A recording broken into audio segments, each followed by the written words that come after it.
Hello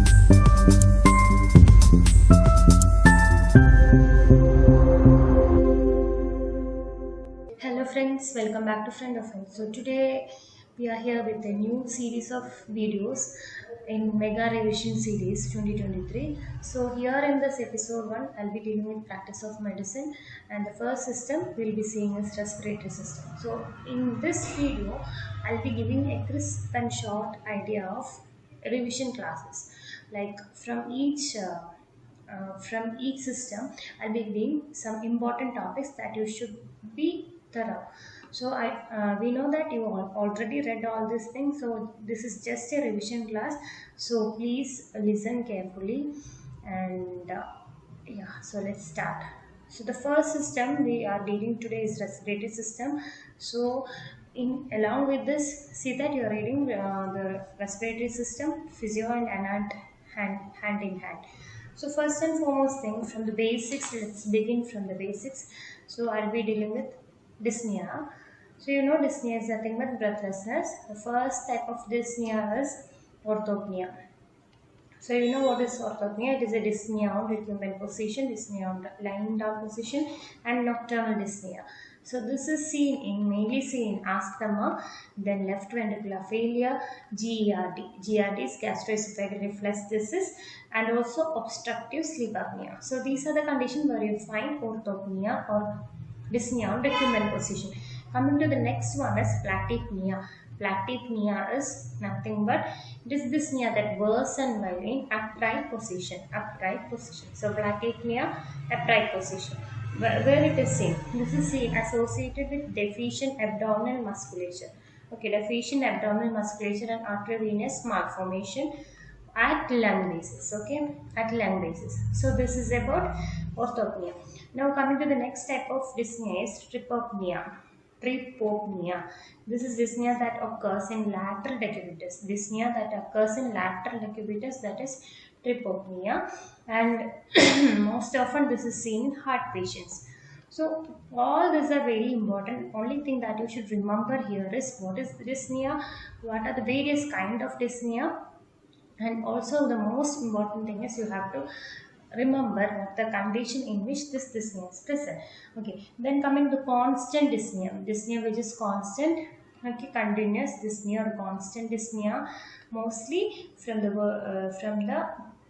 condition itself or from the presentation of the dyspnea itself, we will understand the COPD, and also seen in interstitial lung disease. So remember this. So these are the important varieties of dyspnea. Now coming to the next thing, which is very important, the types of sputum. Okay, sputum analysis. So you have variety of sputum, I mean sputum types, not analysis. So there are various kind of sputum in different varieties of condition. You have pink frothy sputum. Why did I put this here? Because mediastinum is an importantly asked question from that of respiratory system. Please read about the content of different mediastinum. So superior mediastinum we have superior mediastinum, inferior mediastinum is again divided anterior, middle and posterior. So middle, heart and pericardium is the content. The most important content in superior mediastinum is thymus, and here we have the great vessels, all such things. So please read about this mediastinum. Okay, so coming back to the sputum. So we have different varieties of sputum. Pink frothy sputum we have in pulmonary edema. Coming to the next type is sputum containing Charcot 3 Cs. Remember 3 Cs in bronchial asthma, that is Charcot Leyden crystal, Kirschmann spirals, and Crayola bodies. Okay, these things are seen in bronchial asthma. Okay, then coming to the next one is currant jelly sputum. Currant jelly sputum are seen in Klebsiella pneumonia. Okay, Klebsiella pneumonia you find currant jelly sputum. Then green sputum, it's very easy. Green sputum, Pseudomonas. Green sputum is seen in Pseudomonas. Okay, so Pseudomonas has green sputum. Then rusty sputum is seen in pneumococcal pneumonia. Pneumococcal pneumonia comes up with the presentation rusty sputum. Then albuminoid sputum is seen in pulmonary edema. Albuminoid sputum is in pulmonary edema. Okay, now let me tell you something about crackles. You know crackles are could be early inspiratory crackles, then mid inspiratory crackles, and late inspiratory crackles. Early inspiratory crackles are seen in mainly small airway disease. Okay, small airway diseases such as bronchiolitis. So early inspiratory crackles are seen in bronchiolitis. Then mid inspiratory crackles are seen in pulmonary edema. Okay, pulmonary edema.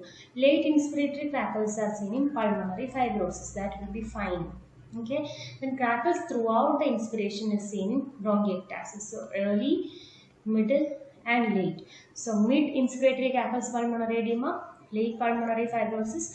Throughout you can find in bronchiectasis. Okay. Now coming to some of the important condition in respiratory system. First I will be speaking about asthma, and spirometry is very important asthma. See about the FEV1 and forced vital capacity in spirometry will be decreased less than 70%. Then you have two types of asthma. So you know that one is intrinsic and other one is extrinsic.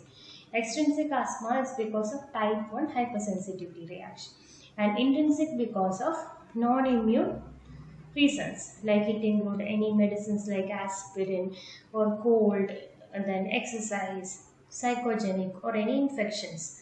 So these are the varieties of asthma.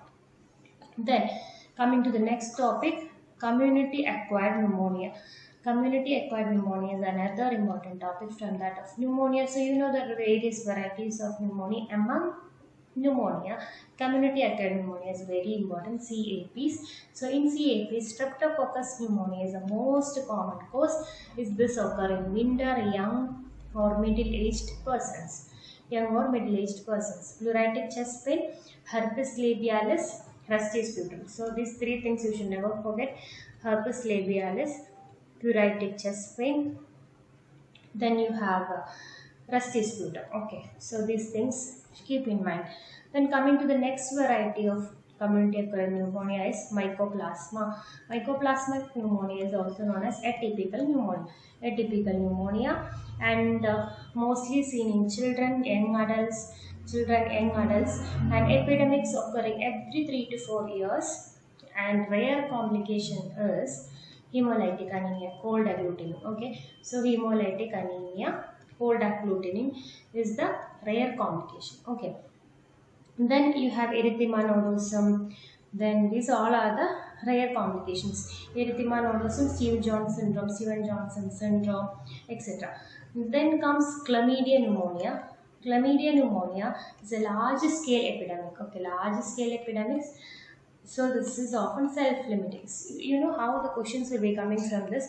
They might give you a clinical scenario. So and so patient came with complaints of so and so complaints like self-limiting mild illness, headache was there, and also they may come with a patient named so and so with this much age, young adult or is a child, and it was an epidemic occurred in 3 to 4 years. Some kind of this kind of questions will be coming from all this area. And most common cause of community acquired pneumonia is streptococcus, rusty sputum, herpes labialis, pleuritic chest pain is the combination. Then comes Legionella pneumonia. This is very another important type of community acquired pneumonia. Here, foreign travel. So a person who came after a foreign travel presented with atypical pneumonia. And what is the cause? Point source epidemic. Okay, this is also known as point source epidemic. And example, cooling tower, aerosol water will be the causes. And they will also complain with variety of clinical features like headache, confusion, malaise, etc. So that's all about Legionella pneumonia.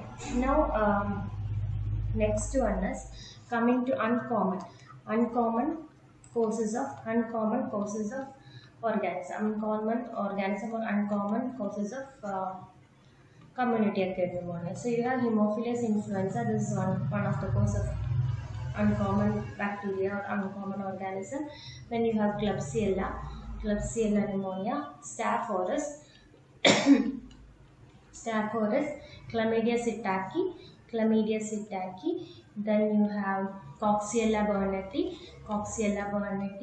and nosocomial acquired, that is hospital acquired. Nosocomial acquired, and aspiration pneumonia. Okay, so aspiration pneumonia. So I'll tell you some key points of this. So Haemophilus influenza most of the time often there will be an underlying lung disease, COPD, bronchiectasis, etc. Klebsiella, you know the characteristic symptom or presentation is current jelly sputum, and the lobe is affected is upper lobe. Okay, and they will have low platelet count. And staph aureus is most of the time it will be often associated with skin complaint, skin infection preceded by an influenza. Okay.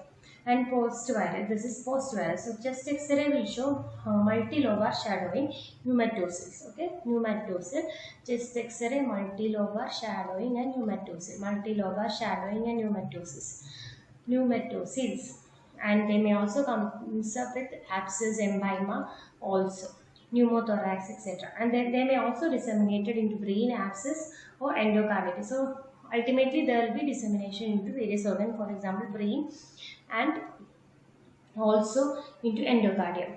Mortality rate is 30%. So that is about staph aureus. Then chlamydia mostly you know contact with birds. Sitaki, birds. Don't forget that. Chlamydia, sitaki, it is birds. Contact with bird. How to remember bird? Sitaki, you just remember like a parrot, P, and it is a bird. So like that you can remember chlamydia sitaki. It is acquired by contact with birds, especially pigeon. So here it is pigeon. So like that also you can remember P, pigeon, sitaki. Then Coxiella burnetii mostly seen in male patient and farmers, or influenza like illness is the presentation. The nosocomial hospital acquired pneumonia, gram-negative roads. Mostly staph will be the cause of Staphylococcus. Then aspiration pneumonia mostly caused by anaerobic bacteria. So at least this much you should remember about uncommon causes of community acquired pneumonia.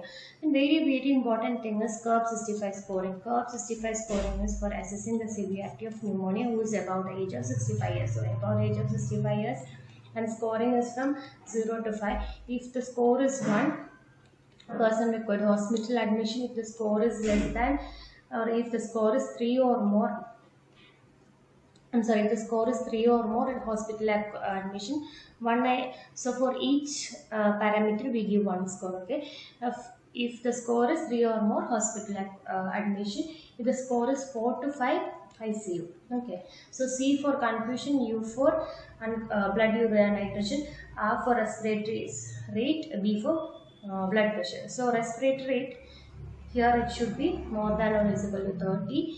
Then blood urea nitrogen, it should be more than 90 mg per dl for diagnosing, for assessing the severity. Okay, systolic BP less than 90, diastolic BP less than or equal to 60, age more than 65.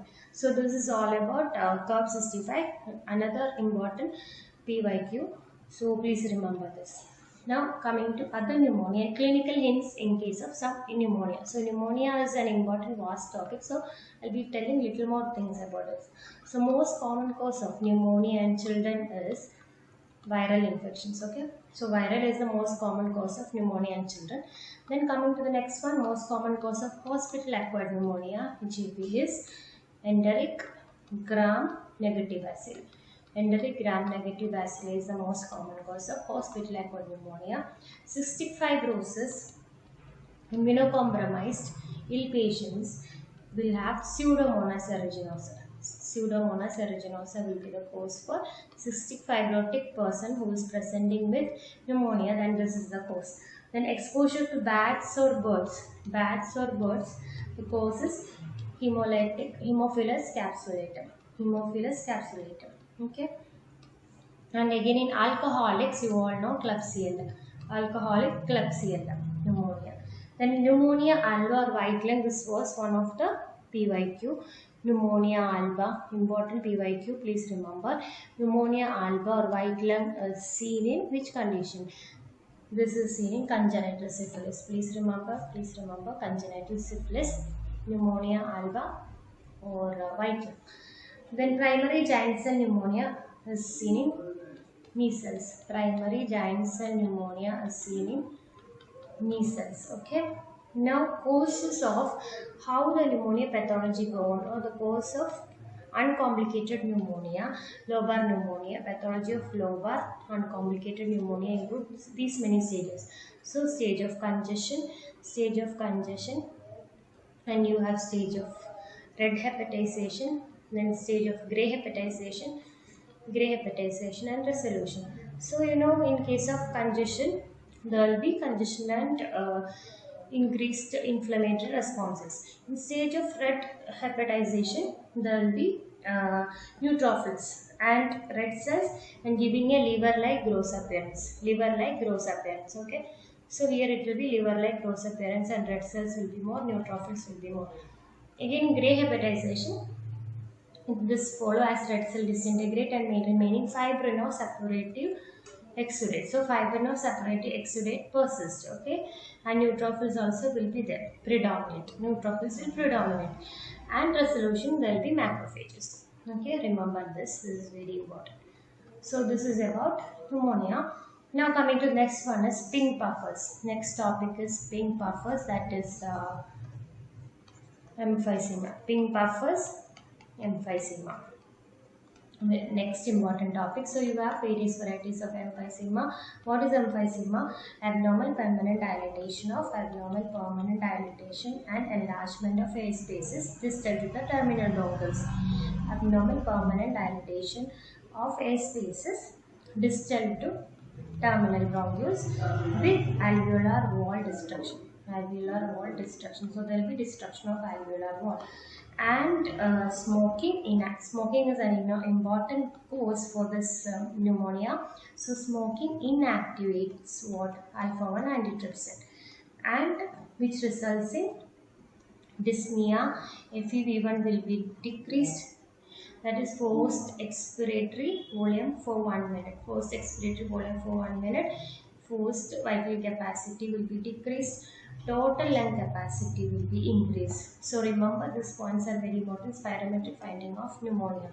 And they will have chest hypoxia, barrel-shaped chest, increased lung compliance. Chest will be very quiet and there will not be any adventitious sound. Okay, so that's about pneumonia.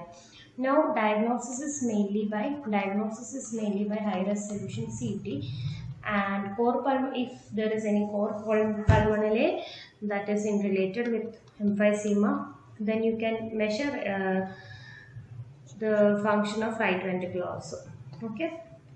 Now coming to the types of pneumonia, you have Centria acina. Centria acina is the most common type of pneumonia. Emphysema. Then it is mostly seen in upper lobes and apices. So Centria acina is mostly seen in upper lobes and acinus, and it is also seen in male smokers. So male smokers, upper lobe, acinus are the most common sites, and dilation of respiratory bronchioles. So dilation of respiratory bronchioles is the part which is mostly affected for Centria acina. So upper lobes and acinus, male smokers. Okay. Then pan acina, uniform destruction and enlargement of acinus. Pan acina, uniform destruction and enlargement. Of acinus. More common in lower basal zones, and this is strongly associated with alpha-1 antitrypsin deficiency. Okay, this is strongly associated with alpha-1 antitrypsin deficiency. Coming to the next one is paraseptal, and the paraseptal pneumonia, this involves distal acinus, then and it spares the proximal. So distal acinus spares the proximal, and commonly this is adjacent to the pleura. And they will have pleura, and also they may present with fibrosis or scars, also resulting in bulle and blood formation. Okay, so that may result in spontaneous pneumothorax. So now we are done with emphysema. So Centria acina is the most common type. Pan acina, uniform destruction of and enlargement of acinus. This is acinus. Okay, acinus. This is respiratory bronchioles, upper lobes and acinus, male smokers. This is strongly associated with alpha-1 antitrypsin deficiency. Paraseptal, distal acina, Commonly adjacent, pleural adjacent to that, there will be fibrosis or bullae blood formation, spontaneous pneumothorax. Okay, so that's about emphysema. So in emphysema, when you see the spirometric findings, I told you FEV1, forced vital capacity for 1 second will be decreased. Why it is decreased? Due to large loss of elastic recoil of the lung. Okay. Now coming to the blue blotters, that is chronic bronchitis, blue blotters, chronic bronchitis. Here the important thing is read index and the diagram and the definition. So cough which is lasting for more than 3 months, at least at 2 consecutive years. So pathology is irritation by tobacco smoke, and there will be hypoplasia of mucus secreting gland, hypertrophy and hypoplasia of mucus secreting glands, and there will be mucus hypersecretion and goblet cell metaplasia. Goblet cell metaplasia. So the key points are here: goblet cell metaplasia, mucus secreting gland hyperplasia, mucus gland secretions will be more, hypersecretion of mucus secretion, and sorry, clinical features are these: cyanosis, cough, productive cough. Note the point: productive cough, cyanosis, and whole pulmonary rails and core pulmonary will be the complication.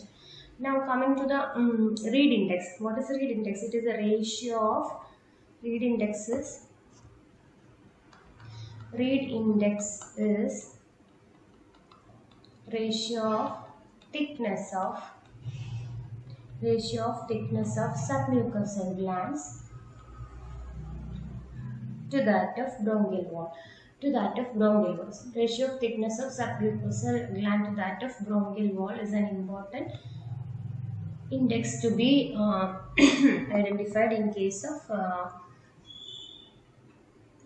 chronic bronchitis. Okay, to that of bronchial wall. So it should be between 0.0, 0.4 plus or minus 0.9, 0.09. Okay. And in case of chronic bronchitis, the mean ratio should be 0.5 to plus or minus 0.08.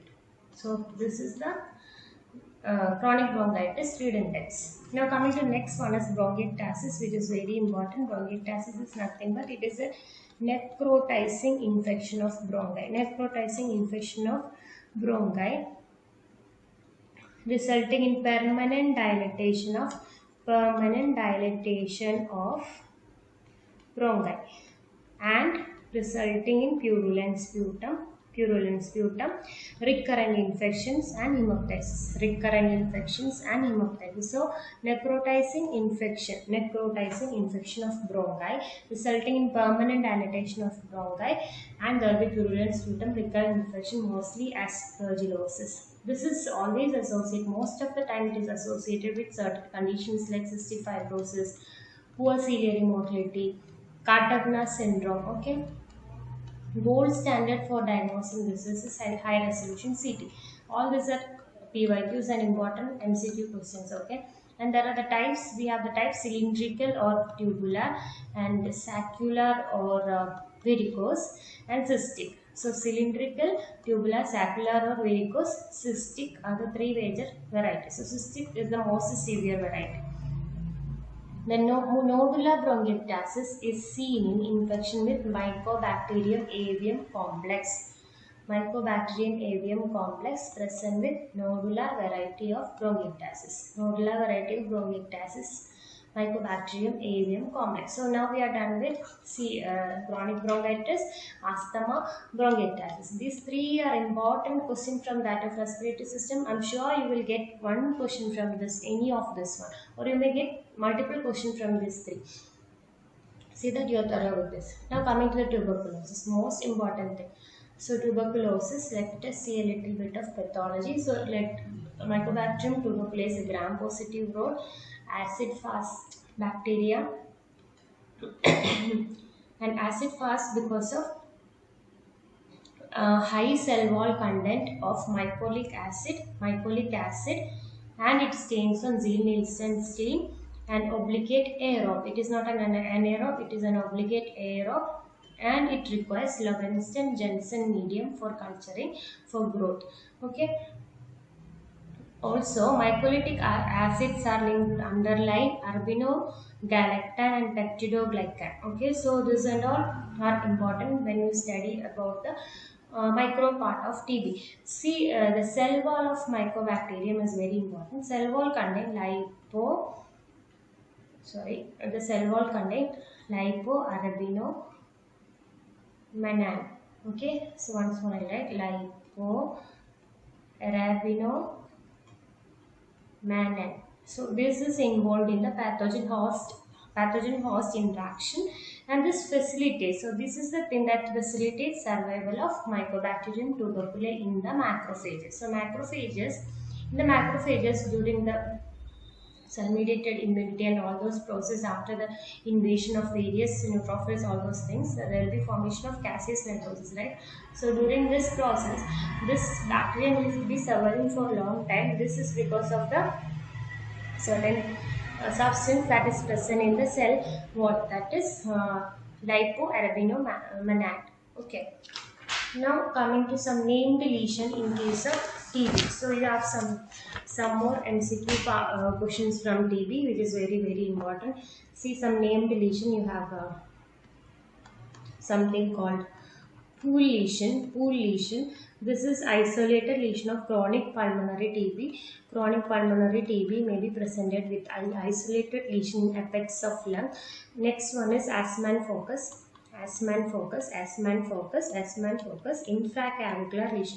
infraclavicular lesion of pulmonary TB, and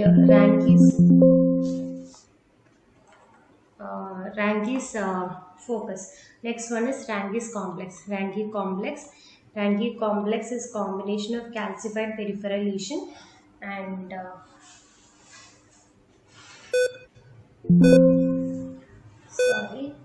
so Ranke complex is a combination of calcified peripheral lesion and calcified hilar lymph node. So this is a combination of calcified peripheral lesion and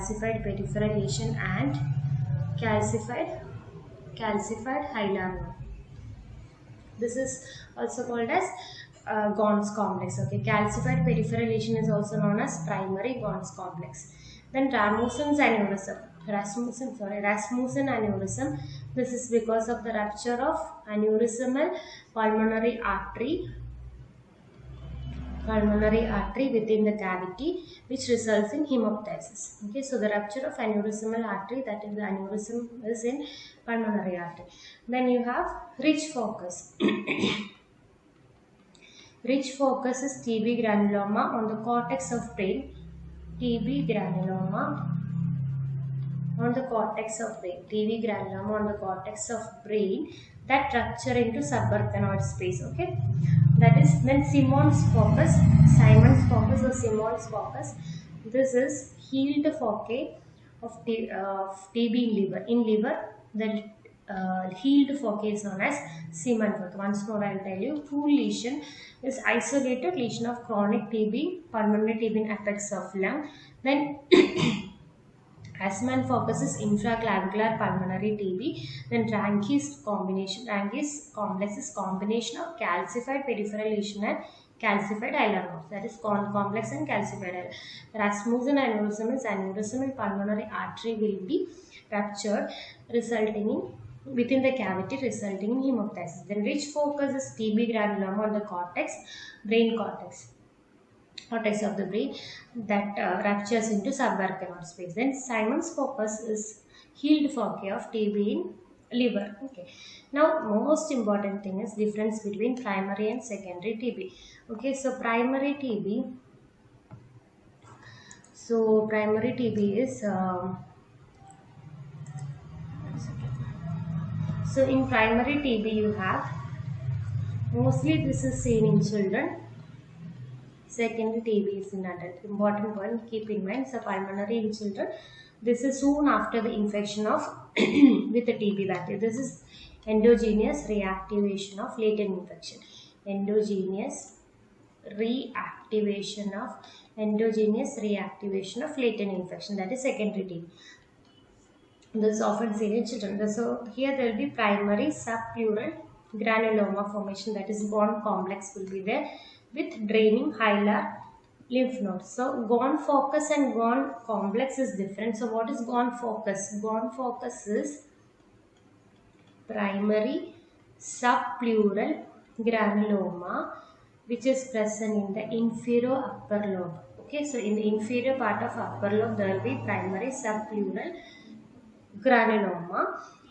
So this is known as gone focus. Then what is gone complex? Gone complex is this gone focus plus draining hilar lymph node. Okay, so draining hilar lymph node. So all this will be present in primary. Okay, now one second. So sorry. So yeah, so all gone focus and gone complex, this will be present in primary TB. Then what is, once more I'll tell you, gone focus is primary subpleural granuloma in the inferior upper lobe of lung with or superior lower lobe region plus draining hilar lymph node is gone complex. The other one is gone focus. Then this is mostly infectious. Mostly infectious. Primary TB is, sorry, mostly non-infectious. Okay, mostly non-infectious. And in severe cases, the primary site rapidly enlarges, its central portion undergo necrosis and cavitation develops. So in severe cases only this will undergo cavitation, otherwise there is no cavitation in case of primary. So here involves the region in secondary TB is apical and posterior segment of upper lobe and superior segment of lower lobe and superior segment of lower lobe. Apical and posterior lobe of upper lobe, I mean so posterior segment of upper lobe and superior segment of lower lobe. Okay, apical and posterior segment of upper lobe and superior segment of lower lobe.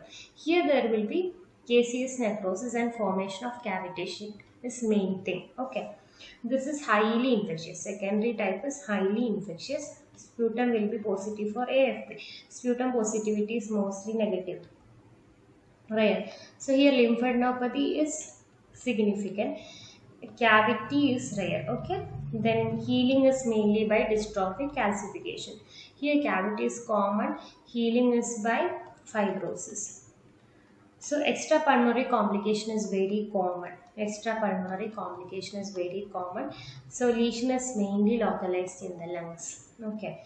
And spread is by hematogenous spread. So here the spread is hematogenous spread or lymphatic, etc. Here spread is bronchogenic, inside. Mainly it is inside. Extrathoracic spread is not documented here. Okay. So this is all about TB. Then in children, we have seen something called as lack of tussive force necessary to suspend the infectious particles. So in children there will be a lack of cuff. The cuff will not be that prominent in case of children because there will be lack of tussive force necessary to suspend the infectious particle in the air. So the risk of transmission from children is rare. That's why the transmission in case of children is rare. Okay. Now coming to the next important topic or something about extrapulmonary TB. The most common site of extrapulmonary TB is lymph node. Most common type or site of extrapulmonary TB is lymph node. So pleura, genita, urinary tract are the other sites. So lymph node TB, how will be the presentation? So this is also known as tuberculous lymphadenitis. Tubercular lymphadenitis. Most common presentation of extranodal TB is lymph node. This is the most common cause. And matrix lymph node is an important finding. So in later stages, the mass may be cystic along with abscess formation, and the abscess will be along with caseous necrosis, and it does not show any inflammation. That's why it is known as cold abscess. So cold abscess will be seen in case of TB lymph node. So initially it will be cystic stage, later it will turn to abscess with caseous necrosis, and there will not be any inflammation. And the diagnosis is culture of pus and biopsy of the lymph node. Diagnosis is culture of the pus and biopsy of the lymph node. Culture of the pus and biopsy of lymph node. And yeah, another important, now coming to the next important PYQs in extrapulmonary TB. Indurated seminal, all these points are important, okay. Indurated seminal vesicle is seen in genitourinary TB or genital TB.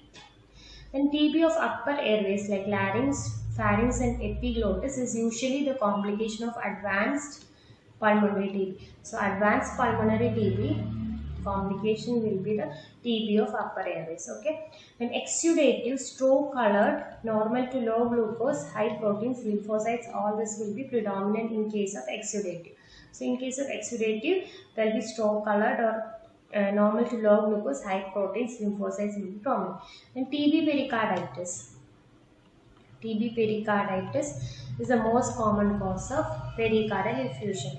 Most common cause of pericardial effusion is TB pericarditis. Next one is Wolff-Olterator thimble bladder. Thimble bladder is the seen in TB of urinary bladder. Okay. Now coming to next topic is hypersensitivity pneumonitis. This is also known as extrinsic allergic alveolitis. Okay. So extrinsic allergic alveolitis is also known as hypersensitivity pneumonitis, extrinsic allergic alveolitis. So this is a pulmonary disease that occur due to inhalational exposure. Okay. Fever and fatigue will accompany the respiratory symptom. So bagosis due to sugarcane fiber, farmer's lung, grain, moldy hay. Then you have cheese worker's lung due to cheese. Then malt worker's lung due to barley. Then you have miller's lungs due to wheat flour. Then you have winemaker's lung due to grapes. Hot tub lung due to water mold on ceiling. Hot tub lung due to contaminated water, mold on ceiling, mold on ceiling. These are the cause for water tub. Then detergent workers lung, detergent suberosis. Then you have suberosis. This is seen in coke dust. Okay. Then comes the pneumoconiosis or occupational lung disease.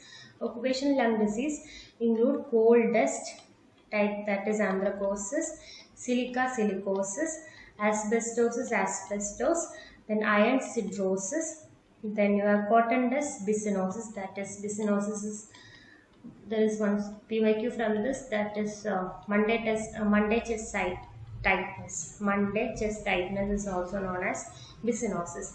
Then tuberculosis. Then asbestosis, when you see, there are something you should remember: asbestos bodies and ferruginous bodies. Okay, ferruginous body. Asbestos bodies are asbestos fibers coated with glycoprotein and endogenous hemosiderin to produce characteristic dumbbell shaped asbestos bodies. So again I will repeat, asbestos bodies is nothing but asbestos fibers coated with glycoprotein and endogenous hemosiderin. Okay.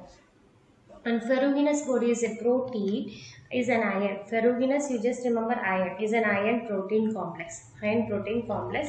Coating inorganic particles such as asbestos, talc, mica and glass in the lung. Okay, so asbestos bodies is also a ferruginous body. So asbestos bodies are also a ferruginous body. That can be, this single line can be also a MCQ. Okay. Then asbestos affect pulmonary cavity. How it affect? Pulmonary fibrosis will be there. Then being pleural plaques also will be there, and mesothelioma, pleural effusion, all these are the complication of asbestosis. Okay, coming to the last important topic from that of lungs is pleural effusion. So pleural effusion, you should know what are the two types of pleural effusion: transudative and exudative. So exudative, always remember proteins will be high. So like criteria is an important criteria to differentiate exudative and transudative pleural effusion. So ratio of pleural fluid protein to that of serum protein should be more than 0.5. Then ratio of pleural fluid LDH and serum LDH should be more than 0.6. Pleural fluid LDH is more than 2/3 normal to upper limit for serum. Okay, upper limit for serum. Then pleural fluid protein should be more than 30 gram per dl. 30 gram per dl, 0.5, 0.6 and 2/3 normal to upper limit. Pleural fluid LDH. This is all about, exudate is all about protein. So what are the conditions? TB, CA, viral infection, then embolism, subdiaphragmatic disorders, pancreatitis, all these are causes of exudate. In transudative, due to increased hydrostatic pressure, there will be decreased osmotic pressure. Here it will be opposite. So here there will be increased microvascular pressure. and that will be due to some local factors: left ventricular failure, nephrotic syndrome, cirrhosis, malnutrition, all those protein dose conditions. All the conditions which come up with, which end up with protein dose, will come under transulative pleural effusion. Okay. Now, minimal pleural effusion is detected by chest X-ray in lateral cubitus position. Pleural biopsy is also done using Abraham's needle. Okay, Abraham's needle. Now, so that's all about pleural effusion. Now, one more topic, that is sarcoidosis. Sarcoidosis is also known as non-granulomatous diseases, sarcoidosis. So, in sarcoidosis, microscopically non-caseating granulomatous disease. This is also known as non-caseating granulomas. This is also known as naked granuloma. Okay, so naked granuloma, and you will have asteroid bodies. In sarcoidosis, you will have asteroid bodies, then Schwann bodies, residual bodies. Okay, so Kevin-Sitbach test is positive in case of sarcoidosis. Kevin-Sitbach test. Kevin-Sitbach test is a most specific test. Okay.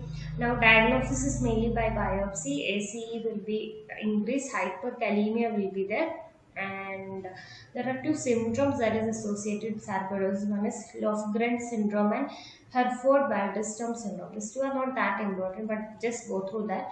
That is Lofgren syndrome and Herford-Waldenstrom syndrome. Okay. So microscopic appearance will show non-caseating granuloma composed of epithelioid cells surrounded by lymphocytes and giant cells. Okay. So that's all about respiratory system. Now next one we'll see cardiovascular system. Okay.